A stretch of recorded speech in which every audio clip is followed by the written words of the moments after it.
लीलर खदान गए थे और वहाँ पर हमें मौके पे परिवहन करते हुए 3 हाइवा मिली।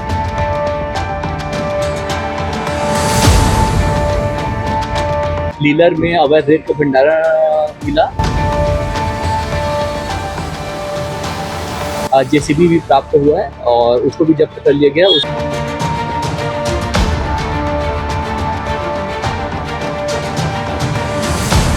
हमारे निकलने के बाद वहाँ चाकू गोपाबाजी की घटना हुई है और जिसपे पुलिस द्वारा कार्रवाई की जा रही है। कुछ लोगों को अभी गिरफ्तार किया गया और आगे भी जो प्रार्थी है उनसे बयान ली जा रही है और उसके बाद निश्चित रूप से कार्रवाई की जा रही है।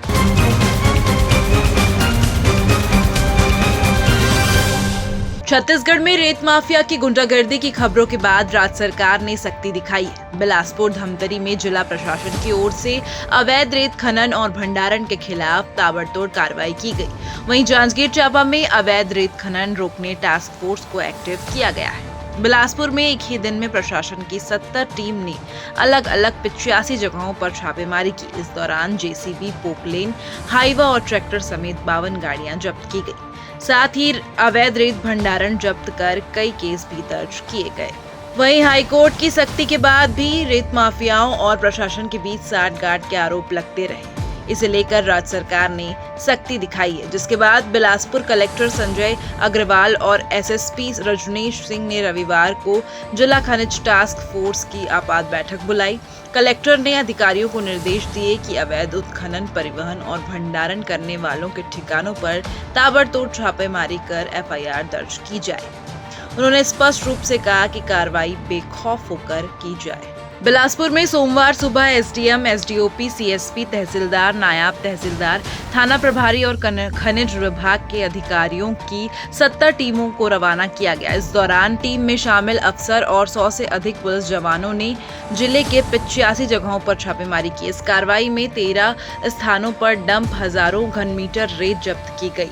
इसके अलावा 3 पोकलेन, 2 जेसीबी, 13 हाईवा और 34 ट्रैक्टर समेत कुल 52 वाहन पकड़े गए। 40 से ज्यादा लोगों को हिरासत में लेकर पूछताछ की गई।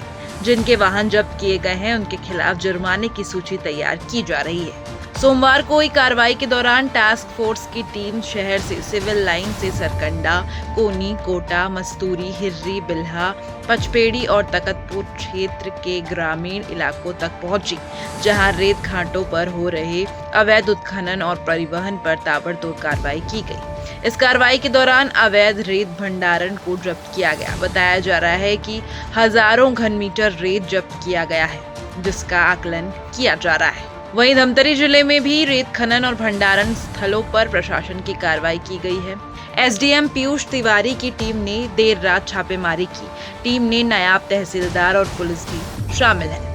केंद्रीय पर्यावरण मंत्रालय के आदेश के बाद 15 जून से रेत खदानें बंद हैं। इसके बावजूद रेत माफिया अवैध खनन कर रहे हैं। प्रशासन ने 2 जगहों पर कार्रवाई की। लीलर गांव में करीब 200 ट्रैक्टर और भरारी गांव में भी 200 ट्रैक्टर रेत का अवैध भंडारण मिला।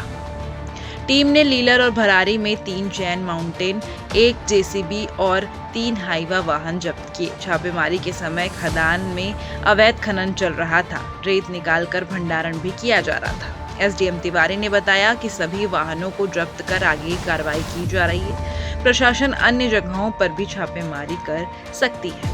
जिला कलेक्टर के आदेश के बावजूद रेत माफिया अवैध गतिविधियां कर रहे थे। वहीं केंद्रीय पर्यावरण मंत्रालय के आदेश के बाद जांजगीर चांपा जिले में नदियों से रेत उत्खनन पर पूर्ण प्रतिबंध लगा दिया गया है। कलेक्टर ने जिला स्तरीय टास्क फोर्स की बैठक में यह निर्णय लिया।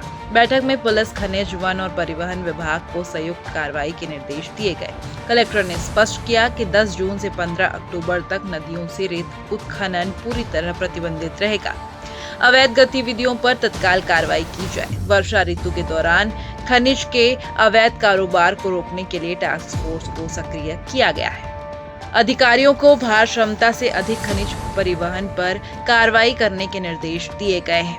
कोयला और डस्ट ढोने वाले वाहनों को तिरपाल से ढकना अनिवार्य होगा।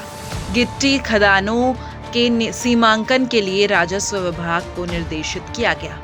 जिले में महानदी और हसदेव नदी के 5 रेत घाट वैध रूप से संचालित हैं। कई अन्य घाटों में रेत माफिया चैन माउंटेन मशीन से अवैध उत्खनन कर रहे हैं। खनिज विभाग ने अब तक 70 लाख रुपए की पेनाल्टी वसूल की है। माइनिंग सर्विलांस सिस्टम से नियमित जांच की जाएगी। जिला प्रशासन ने चेतावनी दी है कि नियम तोड़ने वालों पर कड़ी कार्रवाई की जाएगी। कल 16 जून को कुछ शिकायत मिली थी कि लीलर में अवैध माइनिंग चल रही है और इसके तारतम्य में मेरे नेतृत्व और पुलिस और माइनिंग की टीम लीलर खदान गए थे और वहाँ पर हमें मौके पर परिवहन करते हुए 3 हाइवा मिली तो तत्काल जब्त कर लिया गया और खदान के अंदर जाने पर लीलर में अवैध रेत का भंडारण मिला और जिसको भी जब्त कर लिया। उसके अलावा लीलर में ही जेसीबी भी प्राप्त हुआ है और उसको भी जब्त कर लिया गया। उसके अलावा फिर भरारी में भी सूचना प्राप्त हुई, वहाँ पर रेत का भंडारण की उनकी स्वीकृति प्राप्त हुई है, परंतु जितनी स्वीकृति प्राप्त हुई उससे अधिक जगह में उनके द्वारा भंडारण किया गया, जिससे प्रतीत होता है कि यह अवैध भंडारण है। और वहाँ भी 3 मशीनें थी और उनको भी जब्त किया गया। उसके अलावा वहाँ भी भंडारण है और उसको भी जब्त करके कार्रवाई की जाएगी। लीलर का जो भंडारण था पूर्णतः रूप से अवैध था और लेकिन भरारी में जो उनको परमिशन प्राप्त है, परंतु वह जितना रकबा को उनको परमिशन मिला हुआ उससे अधिक रकबे पे उनके द्वारा भंडारण किया जा रहा है। इस प्रकार से बहुत अवैध। हमारे निकलने के बाद वहाँ चाकू गोपाजी की घटना हुई है और जिसपे पुलिस द्वारा कार्रवाई की जा रही है। कुछ लोगों को अभी गिरफ्तार किया गया और आगे भी जो प्रार्थी है उनसे बयान ली जा रही है और उसके बाद निश्चित रूप से कार्रवाई की जा रही है। नहीं, डंप एरिया पे कोई उपलब्ध नहीं था, सब वहाँ से भाग गए थे जब हम गए थे, इस वजह से हिरासत में। बिल्कुल आगे भी कार्रवाई जारी रहेगी। धन्यवाद।